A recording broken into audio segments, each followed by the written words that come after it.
दोस्तों, आप सभी का स्वागत है फिर से हमारे इस यूट्यूब चैनल पर। आज की वीडियो में हम बात करेंगे लाइन के बारे में।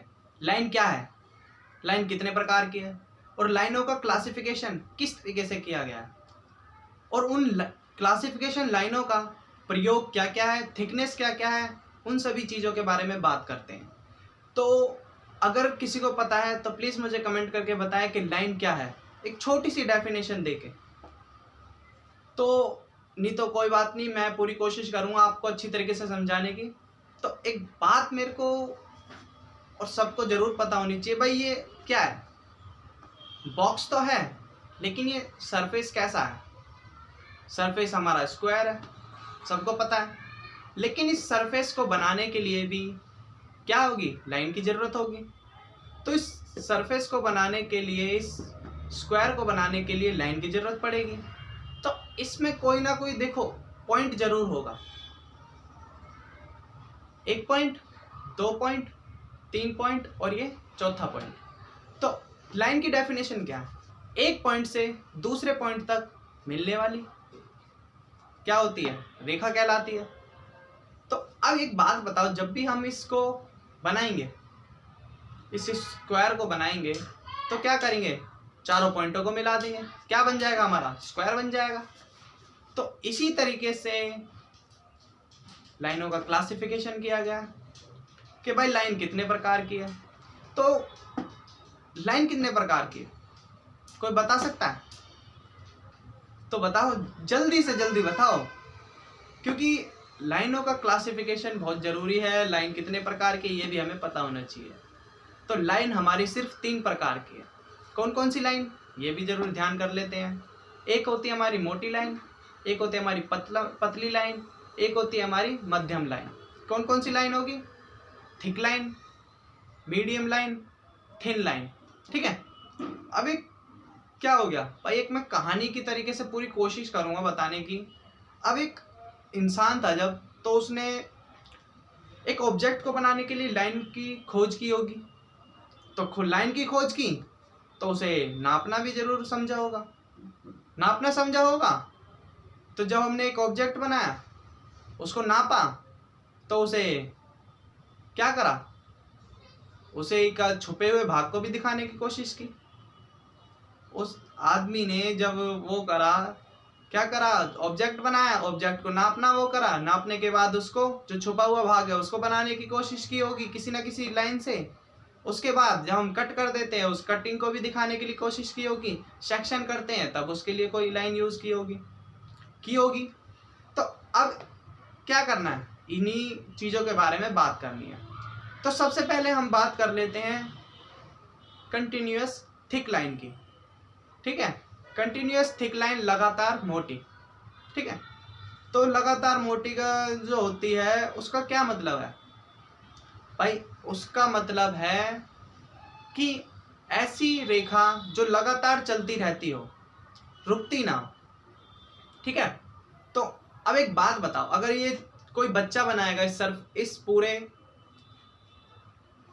बॉक्स को, तो वो कैसे बनाएगा, वो तो एक सिंपल लाइन लेके बना देगा। लेकिन हमारे इंजीनियरिंग ड्राइंग में लाइन का बहुत महत्व है, तो उसी लाइनों के बारे में समझना जरूरी है। अगर हमें लाइन आ गई तो हमें इंजीनियरिंग ड्राइंग आ गई, इंजीनियरिंग ड्राइंग आ गई तो हम लाइन पढ़नी, इंजीनियरिंग ड्राइंग पढ़नी, सब कुछ आ गया। तो अब इसी चीज़ के बारे में देखो। अब जो कंटिन्यूअस थिक लाइन है वो किस किस काम आती है ये भी देख लेते हैं। भाई हमें जो जो चीज़ दिखाई दे रही है, इसके अंदर क्या क्या दिखाई दे रहा है, देखो ये सरफेस नज़र आ रहा है, ये वाला आ रहा है, इसका ये कॉर्नर नज़र आ रहे हैं, देखो ये कॉर्नर नज़र आ रहे हैं। ठीक है, ये पूरा वो आ रहा है। तो visible surface, visible outline, visible edge जो हमें नज़र आ रही है, उसके लिए हम कंटिन्यूअस थिक लाइन का यूज़ करते हैं। और अब ये भी हमारा बनता है भाई, कंटिन्यूअस थिक लाइन कितनी मोटी होनी चाहिए। तो कंटिन्यूअस थिक लाइन हमारी होनी चाहिए 0.5 mm की। कितनी, 0.5 mm की। तो ये बात जरूर याद रख लेना। अब एक बात बताओ, जब हमने इसने ऑब्जेक्ट को बना लिया तो इसकी भाई डायमेंशन भी देनी है। तो हम दूसरी लाइन के बारे में बात करते हैं, कंटिन्यूअस थिन लाइन। ठीक है। तो कंटिन्यूअस थिन लाइन हमने ऑब्जेक्ट बनाया, उसकी डायमेंशन देनी है, तो डायमेंशन देने के लिए हमने कंटिन्यूअस थिन लाइन का यूज कर लिया, पतली लाइन। तो पतली लाइन बहुत सी ऐसी जगह होती है जहां पर दे नहीं पाते, उसके लिए हम लीडर लाइन का यूज कर देते हैं, वो भी हम कंटिन्यूअस थिन लाइन से बनाते हैं।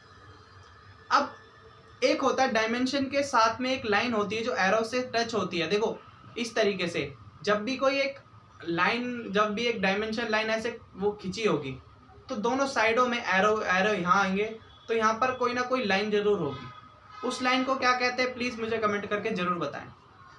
अगर नहीं पता तो उस लाइन को कहते हैं एक्सटेंशन लाइन। एक्सटेंशन लाइन भी हमारी कंटिन्यूअस थिन लाइन से बनाई जाती है।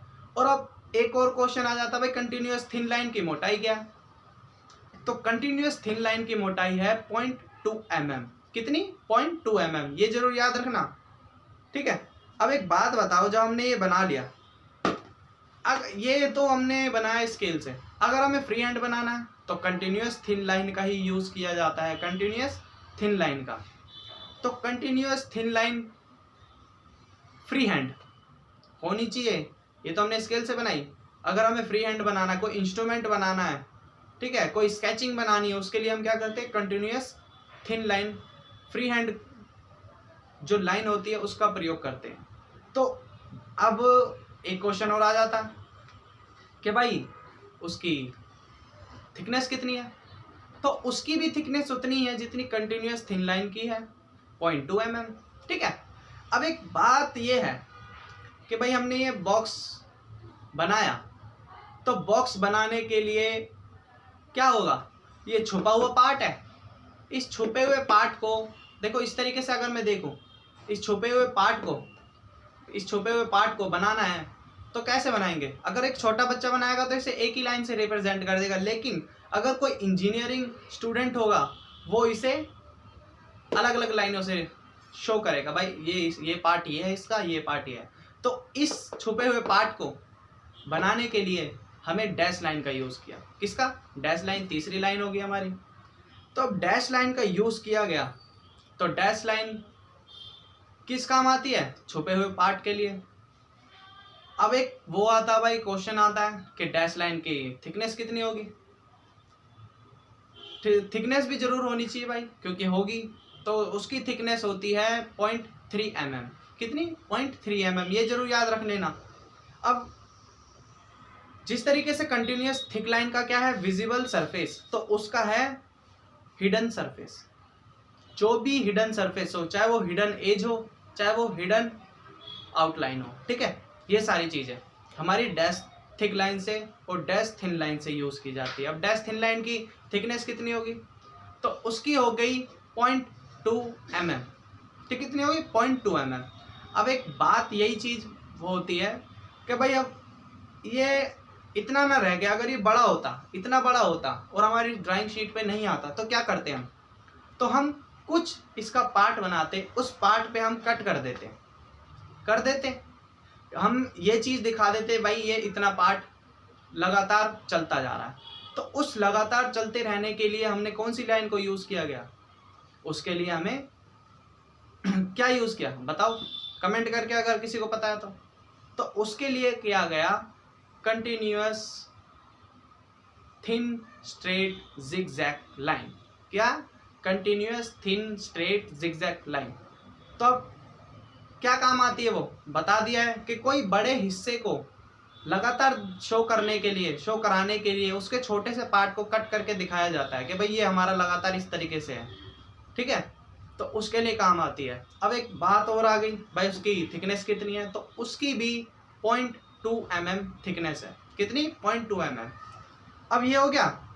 तो अब एक बात बताओ, जब हमें कोई सर्कल बनाना होता है, कोई स्क्वायर है, स्क्वायर होगा, इसके सेंटर को पता करना है तो उसके लिए भी कोई ना कोई यूज़ की गई होगी वह लाइन। तो उसके लिए हमारी चैन लाइन यूज़ की गई।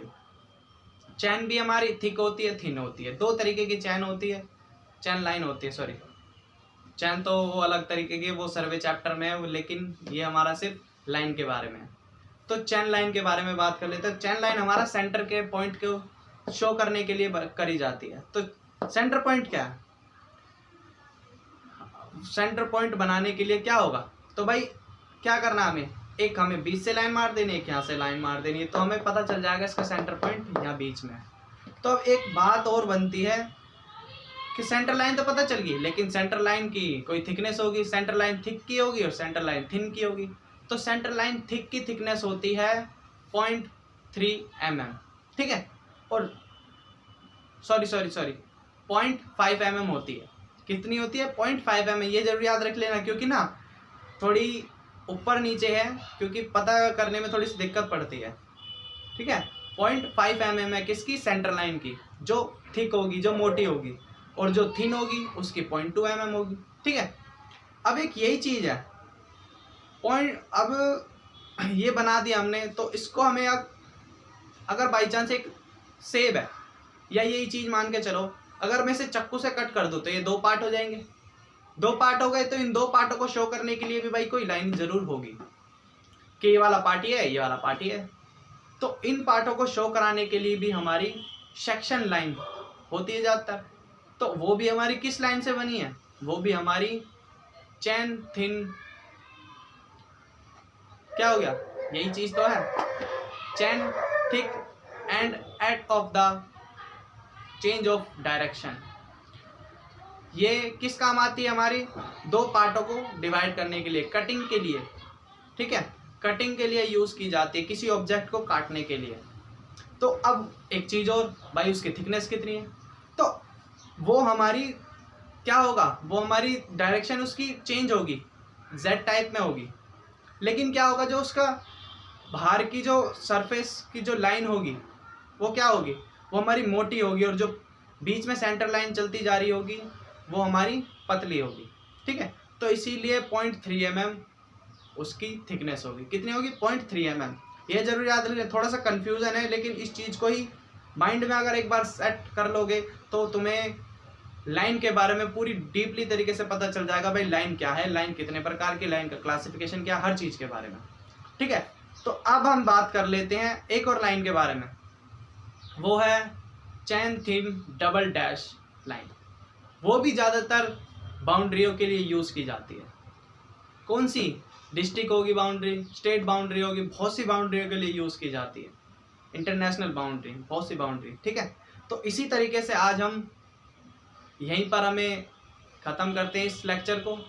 अगले लेक्चर में मैं पूरी कोशिश करूँगा कि भाई लाइन के जो गैप है उनके बीच में स्पेसिंग कितनी कितनी है, उन चीज़ के बारे में बताने की पूरी कोशिश करूँगा। तो मिलते हैं अगली नेक्स्ट वीडियो में। इसी के साथ साथ धन्यवाद, बने रहिए हमारे साथ।